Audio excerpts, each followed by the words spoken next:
Welcome everybody to Quarantine Break. I'm Kiana, founder of Eat Soccer, and I'm proud to have with us Nick Howard from Barber to the Stars. And this session this afternoon is It Must Be the Cut. He has cut everybody's hair from the legendary Bun B to Kobe Bryant, to Derek Fisher, and so many people in between the spectrums of music, art, TV. So thank you so much for coming on today. We certainly appreciate it. Thank you for having me. Thank you for having me. I'm sure this is going to be fun. So what sparked your interest in pursuing a career as a barber?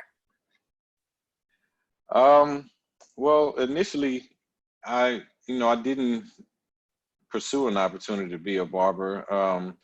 I started cutting hair at a very young age. And when I got to college at Prairie View, I used to have a lot of clients, and that's how I made my money. That was kind of my little side job or whatever. And I had gotten really good at it. And so, I was known as Nick the Barber or whatever. But after I graduated and I was working in, in the management field and corporate field, and it just kind of got to the point where I just, I figured out I wanted to work for myself, and I knew I was a good barber. So I just said, I just stopped everything and I went to barber school for the next 2 years, part-time, and became a barber, 22 years ago.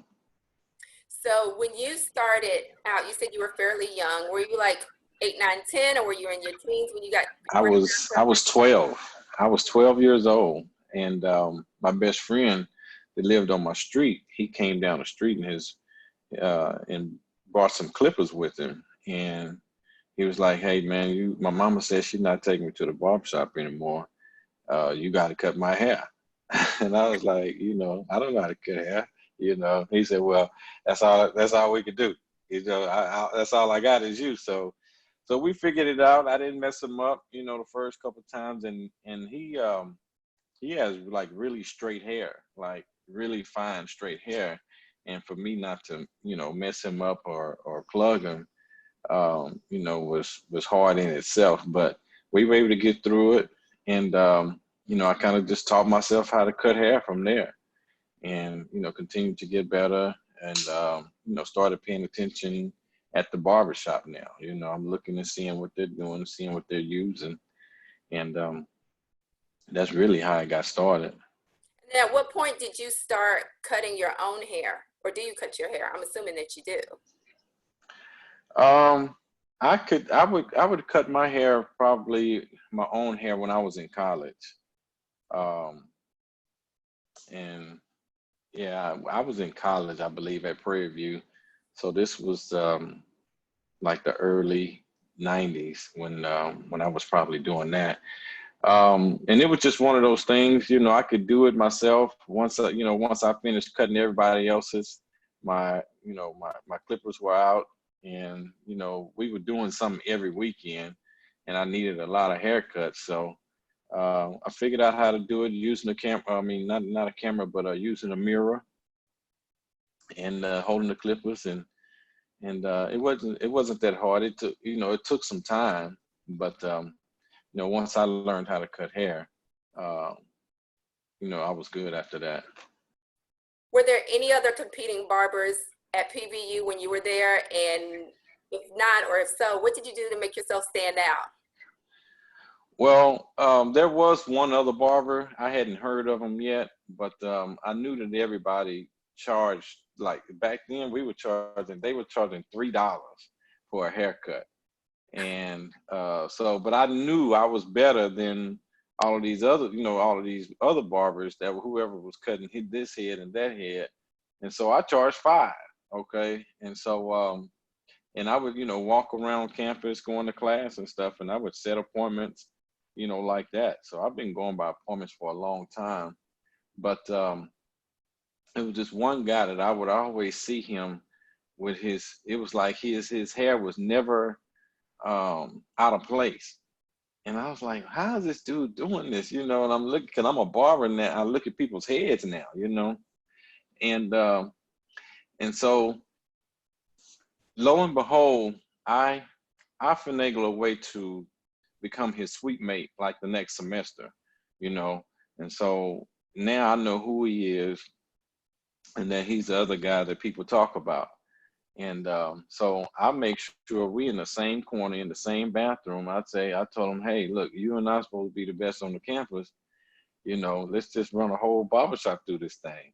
You know, because we shared the same bathrooms. Mm-hmm. You know, our rooms were over here, Yeah. and we shared the same middle bathroom. And so we had it going like that. And so and what it was, he was cutting his hair or trimming it with the clippers every time he came out, or at least, you know, for dinner in front of alumni, where everybody kind of hung out and you know, showed their new shoes, new shirts, or whatever it was, you know, talking to girls, hanging out in the evening after dinner. But his hair was always in place. His edge up was like super crispy every day. And then, you know, when I got to be his suite mate, I figured out what it was. He was, you know, he was touching it up every day like that. Mm-hmm. Now, Hmm. you mentioned that you went to barber school for 2 years. What's the process for becoming a certified professional in this field? Um, it's not necessarily hard. In the state of Texas, in probably most states, you have to complete 1,500 hours, and then you have to take a test after that. And that's usually, if you're going full time, that usually takes you about 9 months. I was going part time, so I was working and going half of the day, and so it took me 2 years. But usually takes anybody about 9 months to do it. Again, like I say, it's 1,500 hours, and you'll have to take a book written test, and then you have to take a practical test where you have to do a haircut in front of the state board. Um, and you just got to pass the test and do good on your practical, do a nice cut, and they will pass you. Now, how did you receive your first celebrity client? Um, And who my was it? first, it was If you could probably say. H-Town, Shazam and Dino in GI. Okay. So I had a childhood friend that you know would hang out with them, and then he's, you know, they started coming around, and then I started cutting their hair, and this was when I was actually still in barber school, and we kind of all just kind of became friends, and you know, hanging out and drinking and chasing girls and stuff like that. So that was the first. I still remember I was in barber school, and I was actually trying to get them to come to the school. I can't remember if that ever happened or not, but maybe it did. And then, so and then I became a professional, and then I had a cousin that played in the NBA. He played for Seattle at the time, and so when he and his teams would come to town, I would you know, go over there and cut him and one or two of his teammates. And so the biggest person then was, so the second person I would say was probably Gary Payton of Wow. the NBA. And it's just kind of you know, started from there. You know, I took pictures with them, and you know, cut, you know, somebody else here, and then, you know, people started hearing about me, and somebody was like, you know, made the comment like, you know, you barber to the stars, man. And I thought about it, I was like, yeah, maybe so, you know, let me use that, you know. And then so when I started marketing myself as Barber to the Stars, that's when it kind of just really took off, you know. Um, a long time ago, I learned that, you know, successful people want to be, you know, associated with a successful people. And so, you know, whoever it might be, I had a lot of friends that knew a lot of people.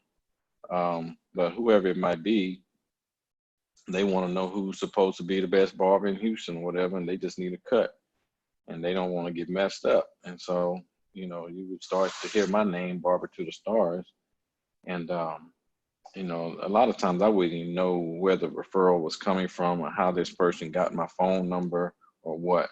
You know, I just answered the calls when they came. What would you say has been the most interesting request you've received, from a celebrity client or place you had to go? And then who was the, I guess, most surprising client that you were able to like cut or reached out to you for a cut?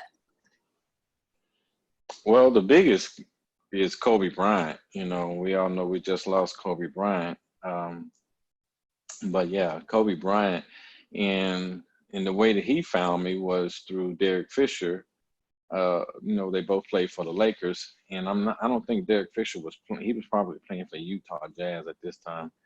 But I used to cut Derek Fisher, and just so happened the Lakers were in town, and I guess Kobe reached out to him and asked him for somebody, and that's how I met Kobe. And what was your other question? What's kind of the most interesting request you've received or place you had to go to take care of one of your celebrity clients? Um, Nowhere too, you know, interesting. Just I would go on movie sets. I mean, not movie sets, but video sets. A lot of times with some of my clients that you know that did music. Um, it was a process that that David E. Talbot wanted one time, and I had to go learn how to do it because he insisted upon it, and you know, and it worked out well. We did good. He was at that time. I think he was still just doing plays, and now you know he's big now, really big now, doing movies and stuff like that. Mm-hmm. Um, but yeah, Michael Bivins, he um, he loves a perfect cut, and so I mean, if I'm just edging Mike up, it's gonna take us an hour to just do an edge up, you know. But he makes a lot of good points, and he knows what he wants, and he knows how he wants it, and he was able to, you know, articulate that to me. Um, but he's very, and I don't have a problem with that. But he's very particular on, you know, how he wants his hair and everything. So that was cool. He actually invited me to his wedding um, to come cut his hair and stuff too. Would you say you've ever received a request from a client, maybe that they were particular about an edge up or a cut, and you just didn't really agree with it because you didn't think it was going to look as well as they thought, or? Well, a lot of times, you know, as a barber, you know, you gotta see people's edge ups a lot of times, and a lot of times, whoever they went to last, you know, kind of probably took their edge up too far back, and I never like doing that. I like, you know, using a natural line. You know, a lot of times they're using a lot of paint and stuff on people's heads these days. Mm-hmm. But NBA Brandon Bass, he was kind of the same way. Um, I mean, it would take me 2 hours just to. I mean, a cut that would usually take me 25 minutes to do, it'll take me and Brandon 2 hours. And it's more so funny going back and forth. I'm like, dude, how'd you even see that one hair? You know? And so and I'm like, all right, man, come on. It's 12 o'clock midnight now. I've been here since 10. Can I go home? So to piggyback off of that, what are some of the funny or stressful things that happened to you or have happened to you in your line of work? Um, well, one time you know, I don't think I've ever told this story, but so I was in barber school, um, and I heard about a competition. They had I guess, a professionals side, and they had a student side. And so when we got there, they were just, you know, getting things going, and they had an MC, and I wasn't feeling well. I was like really sick. I think I had the flu or something like that. No, you know what? It was my client. It was my client that I took with me. He had the flu, and he wanted to go get some medicine. And so what happened was we asked, you know, everybody, could I leave? And they were like, oh yeah, you got about 2 hours, you know, till the student competition. And so they weren't that organized. It might have been their first time doing a hair barber battle or something or whatever. But by time, so we got back like in the next hour. We had at least 45 minutes to go before my competition. And so what we were going to do, we were going to be cutting for 20 minutes. You get time, and it's a whole row of barbers barber students cutting hair, and the judges are just, kind of walking through, checking out what, what's going on. And so I guess it was like 10 of those. And so, like I say, when we got back, so he wanted to go get some medicine, and, we figured out we had, plenty of time to do it. But I needed my model there. And so we left and came back, felt like we had plenty of time. And so come to find out, so like I told you, it's 20-minute competition. Mm-hmm. And so when we get there, everybody's already lined up there on stage, and they're up there cutting, and they've already done the students competition. They on the professionals competition. Wow. And they started 5 minutes ago. And they were like, well, if you want to, you can get up here, and, we'll just, and they had already given the student trophies out. Mm-hmm. So they just completely just messed over me, right? And so we were there, and I had to, I still got to plug up all my stuff and get all my stuff out of my bag and all of that. I'm not set up at all. Everybody's already cutting. And so it was the first and the second and the third place. And my cut was rocking, And so one of the judges came over and told me, say, man, I wish you would have been here because you would have won first place. We're going to give you this third place trophy, but in the professional competition, because you really won the whole thing, but we can't give you this first place trophy, in the professional competition. So we all decided to at least give you this third. I was like, man, this is messed up. But yeah, that's what happened. So I know you've mentioned you've had some memorable clients like Kobe and people who are really particular, like the other NBA player. Who have been some of your other memorable celebrity clients that you have cut or continue to cut? Wow. JJ Watt, Tracy McGrady, Steve Francis, Bun B, Pimp C, UGK. And I'm from the South. I'm from Houston, so we listen to a lot of South music. 8 Ball and MJG, Ludacris, DJ Khaled, David Banner, Rick Ross. It's a lot. It's a lot to try to remember. Penny Hardaway. Let me see. Yeah, Penny Hardaway. It's a lot. It's a lot to try to remember. A lot of the Rockets, a lot of the Houston Texans. I had a barber chair in the Houston Texans locker room for 16 years. Wow. And so I did that every Friday during the season.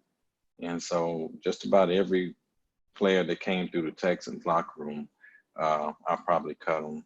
Andre Johnson, and a lot of people that were here since the Texans started.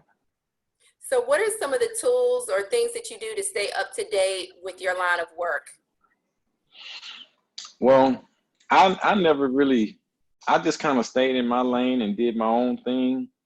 And so, I didn't know a lot of barbers. I wasn't, paying attention to anything that anybody else was doing. I was just doing me, really. And then Instagram came out, and Facebook and social media and YouTube and stuff. And so at that point, you're able to see what's going on in the country on Instagram and YouTube. You got a lot of guys doing a lot of, crazy cuts, putting all kind of designs in people's hair. And so that's one of the ways that, I'm able to kind of keep up with, some of the trends and what's going on today. But again, I'm an older barber. I'm 50 years old. So a lot of that stuff my clients don't need or don't want, but it's still, good to see some of the work that these young guys are putting out. So for students that are interested in learning more about becoming a barber, what resources do you suggest, and what would be your suggestion for their first pair of clippers? Well, and see, at that time, Sally's, they didn't really carry clippers and stuff like that. A lot of barber equipment, but I would just go look around. I don't want to endorse anybody, but um, I would just go look around and just see what feels good. Something, that's easy for you to use in your hands that fits. Um, for something that you're comfortable using. Um, but and what was your other question? As far as people, if they want to, learn more Oh, information about becoming a barber, or if they want to start testing out their skills on their best friend, like you did, what are some suggestions you have? yeah, I would find somebody to practice on. But if they want to go to school, um, find a school in your local area. They have barber schools everywhere, and then I would go on and follow other barbers on YouTube and Instagram, because they're showing a lot of skillful talents and a lot of the stuff I can't even do. But it's still, like I said, they have all kind of tutorials. And I didn't have I taught myself how to cut hair, but now they have all kind of stuff. They're showing people really how to really cut hair on YouTube. If you go and follow some of these pages of barbers, but you can just go online and find a barber school and just pay attention to what's going on, and and make sure you have a passion about it, because you're not going to be good or great at it if you don't love it. Lastly, what's your best piece of career advice you would give to your younger self? Yeah, I thought about that, and I, my career just kind of happened, and it was fun the whole time. It's one or two things, it's not necessarily advice, but just I wish I would have done it. I wish I would have kept a log of each of one of my clients, especially my celebrity clients, because it was hard for me to remember some of the people, because it's been hundreds over the years, and it just would have been kind of cool to go back and look at that, and even get, because now we're in this day and time, we got this media going on, and I wish I would have taken more pictures and more video, Mm-hmm. because today, everything is so media driven, and I wasn't driven by that before, and I did start taking pictures and stuff, but I never thought to get more than what I had. So speaking of which, I know that you're currently doing an IG live and you're bringing on quite a few of your celebrity clients. Hmm. Where can people find you on IG and in other forms of social media and your website? My website is Barber to the Stars. My IG is Barber to the Stars. My YouTube channel is Barber to the Stars. Um, my Twitter is Barber to the Star. Um, and that's it. And Barber, just spelled correctly, Barber, to T-O, the T-H-E, and Stars, Stars.